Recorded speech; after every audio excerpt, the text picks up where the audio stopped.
আমগর পুলা সমস্যা পুল ভাঙ্গে গেছে গা। হ্যাঁ 4-5 ঘরের পোলাপান ভিতরে ভাঙ্গে পড়ে গেছে গা, একটা হাত ভাঙছে, একটা পা ভাঙছে, এক বুইরা গেদা পড়ে গেছে গা, গেদার পা ভাঙছে। এখন এই অবস্থা। এখন এই পুল যদি না ঠিক করে দেয় আমরা তো এই মোড়া থেকে ওই মোড়া যাবার পাইতাছি না, ওই মোড়া থেকে এই মোড়া আবার পাইতাছি না। আঙ্গর বিরাট বিপদ হয়ে গেছে গা, বিরাট কঠিন হয়ে গেছে গা। আমরা এখন ওই ভাষাও যাবার পাই না, এই ভাষাও আবার পাই না, হাটে বাজার যাবার পাইতাছি না, দোকান পাটে যাবার পাইতাছি না।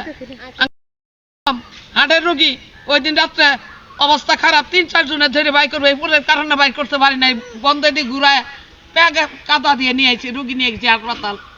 তো এইভাবে আমরা কেমনে চলবো? আমার একটু দয়া করে বাপ ভাই দেখে কইতাছি সবাই আমরা দয়া করে আমার পুলটা অতি শিগগির ব্রিজটা ঠিক করে দেব।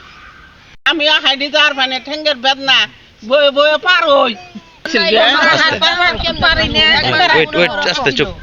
সবাই মিলে মনে করেন পারাপার হয়েছি, নিয়ে পার হয়েছি। এখন মনে করেন যে বন্যা আইতাদের সামনে ব্রিজেরই সব সমস্যা, এখন আমরা পার হবো কেমনে?